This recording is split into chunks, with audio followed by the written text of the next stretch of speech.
जो दुखद घटनाएं घट चुकी हैं उन्हें बदला नहीं जा सकता। दुख के समय नकारात्मक बातों को नहीं, अच्छी बातों को याद करने से मन शांत हो सकता है। दुख देने वाली पुरानी बातों के बारे में सोचते रहने से हमारा वर्तमान खराब होता है, मन अशांत रहता है। अशांत मन से किए गए कामों में सफलता नहीं मिलती है, जिससे भविष्य भी बिगड़ सकता है। इसीलिए बीते समय की नकारात्मक बातों को नहीं, अच्छी बातों के बारे में सोचना चाहिए। इससे मन शांत होता है। ये बात एक लोक कथा से समझ सकते हैं। पुराने समय में एक आश्रम में संत अपने कुछ शिष्यों के साथ रहते थे। उनका एक शिष्य घर से लौटकर आया तो वह उदास रहने लगा। पढ़ाई के अलावा आश्रम के अन्य दैनिक कामों में भी उसका मन नहीं लगता था। संत ने कुछ दिनों तक तो उससे कुछ नहीं कहा, लेकिन जब उसके व्यवहार में बदलाव नहीं आया तो एक दिन संत ने शिष्य को अपनी कुटिया में बुलाया। शिष्य कुटिया में पहुंचा तो संत ने उससे दुखी रहने का कारण पूछा। शिष्य ने बताया कि बीते समय में परिवार को कई दुखों का सामना करना पड़ा है। पारिवारिक स्थितियां बहुत बिगड़ गई थीं। अब धीरे धीरे हालात सामान्य हो रहे हैं, लेकिन पुरानी बातों को याद करके मेरा मन दुखी रहता है। संत ने कहा, तुम बैठो, मैं तुम्हारे लिए नींबू शरबत बनाकर लाता हूं।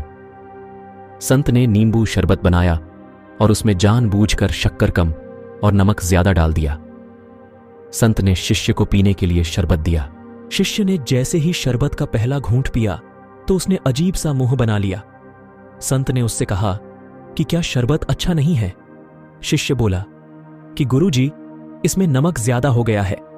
संत बोले कि ठीक है, इसे फेंक दो, मैं दूसरा शरबत बना देता हूं। शिष्य ने कहा कि नहीं गुरुजी, इसे फेंकने की जरूरत नहीं है, इसमें नमक ज्यादा है। तो इसमें थोड़ी और शक्कर मिला देते हैं, जिससे इसका खारापन कम हो जाएगा। ये बात सुनते ही गुरु ने कहा कि मैं तुमसे यही जवाब सुनना चाहता था। इस शरबत में ज्यादा नमक हमारे जीवन के दुखों की तरह ही है।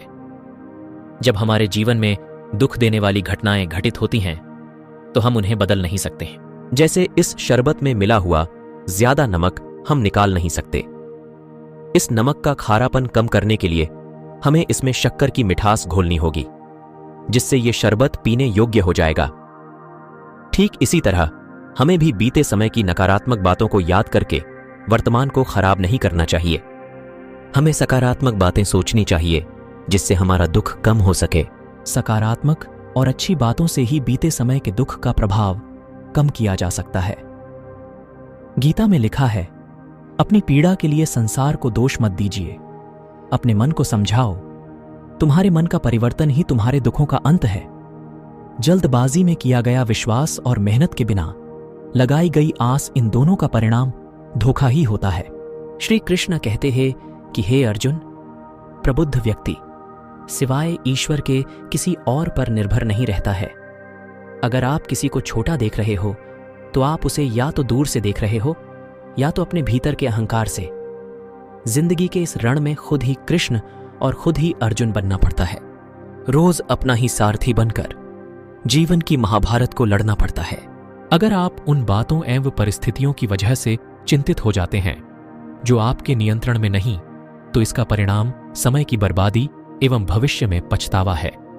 सम्मान के लिए संघर्ष करें, पर अधर्म का साथ ना दें। अधिकार के लिए अवश्य लड़े, किंतु जिस पर अधिकार नहीं उसका मोह न करें। दुख आपका सर्वश्रेष्ठ मित्र है, क्योंकि वह आपसे ईश्वर की खोज करवाता है।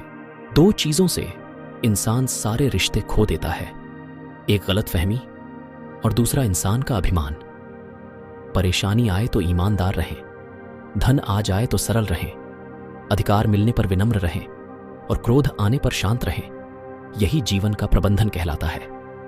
जब परिस्थिति बदलना हमारे वश में ना हो, तब मन की स्थिति बदल के देखिए। सब कुछ तो नहीं, पर बहुत कुछ आपके अनुरूप हो जाएगा। सही कर्म वह नहीं है जिसके परिणाम हमेशा सही हो, अपितु सही कर्म वह है जिसका उद्देश्य कभी गलत ना हो। कभी किसी का व्यर्थ अपमान मत करो। आप शक्तिशाली हो, अच्छी बात है, लेकिन समय आपसे भी शक्तिशाली है, ये कभी मत भूलो।